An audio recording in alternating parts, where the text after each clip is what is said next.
Alrighty, meal prep business owners. In this video, I'm going to reveal to you guys the number one core thing that differentiates clients or meal prep businesses in general that can make sales with ease. They post the menu and people are pre-ordering without speaking to them, selecting their meals, and they're coming back often versus the sort of clients or meal prep businesses that post a menu and it's crickets. Like, you're gonna get no orders, and you only get orders. You know this is happening when you're only getting orders from people through word of mouth or that personally know you, majority of them.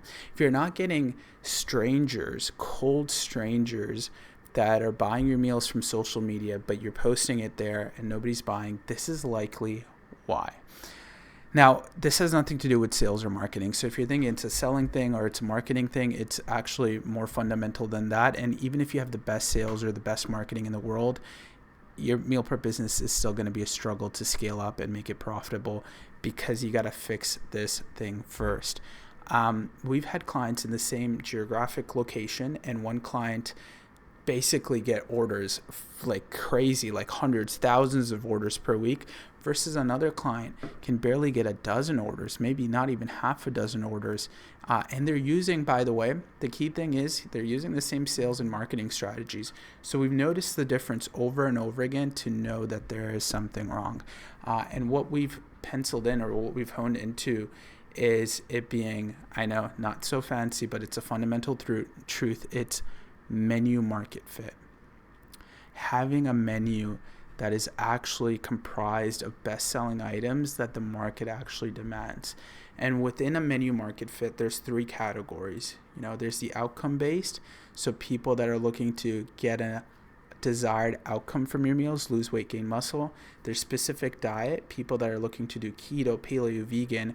And then finally, there's cultural, the authentic taste of home, like Indian, Peruvian, Caribbean sort of meals. You got to be in one of those three categories. Those are the only three categories that work. Trust me, you want to believe us on this. We've tried every single menu possible. There's just some like fast food stuff just doesn't work as meal prep. Like, it's more difficult. I'm sure you can make it work, but you want to be in one of these three categories. And more importantly, even when you are in these categories, because I've spoke about this in previous videos, you want to have a menu that aligns directly with that particular category. So for example, outcome-based, right? For an outcome-based, you may think that you could just get away with healthy meals. It's organic ingredients. It's straight from farm to table. That doesn't cut it. It needs to actually be something very specific. Like, the best outcome-based menus that work are low calorie. So, and it can't just be low calorie. So it can't be under 700 calorie meals, just 600 calorie meals. It needs to be under 500 calories. That's what we've seen to work. So you got to get really, really, really specific with what your menu is comprised of and what it looks like. Now, it's under 500 calories, but probably should be high in protein, and it still needs to be really attractive meals, right? Whereas specific diet, the best ones we've seen to work are vegan. Vegan meals work really well, and there's a lot of dishes, you guys probably know that better than I do, within vegan that work really well. And then finally, cultural. The thing with cultural that we found is there's like half a dozen to a dozen-ish cultures that really work. So I'm going to name some of them for you. Caribbean works really well. Indian works really well. Italian, a little bit tougher, by the way. I'm sorry for those of you that are into Italian meals or can cook that. Those two cultures work really well. What other cultures?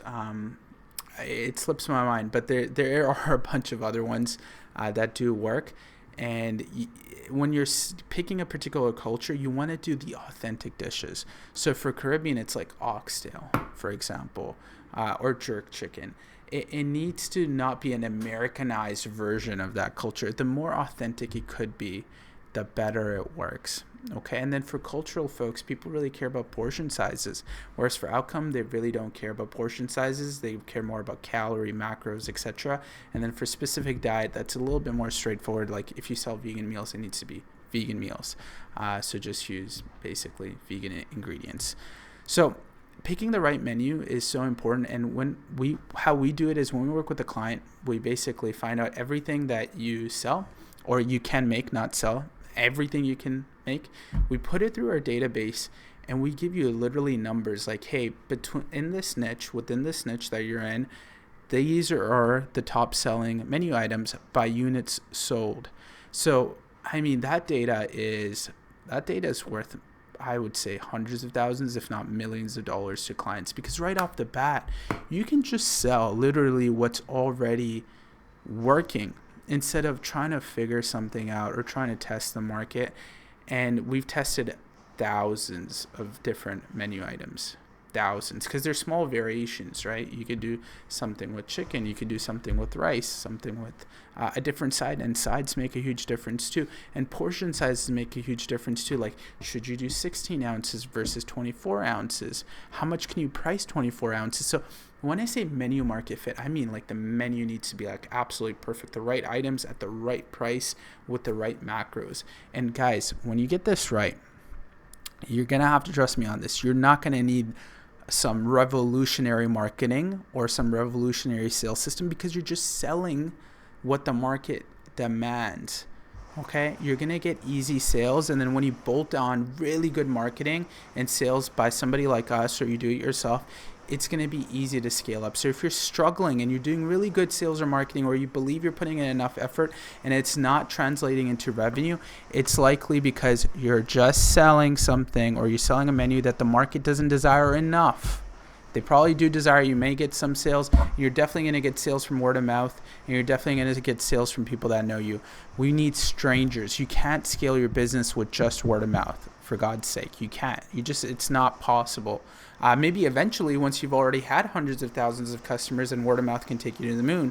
But in the beginning, if you're doing less than $1 million a year, you're going to need to go to strangers. So guys, look at your menu market fit. If you're interested in finding out what the best selling items are, you could always look in the description. You could book a call with our team. We'd be happy to help for free on that call. And if it really, really helps you, you can always inquire about our services, where we do everything for you except the cooking.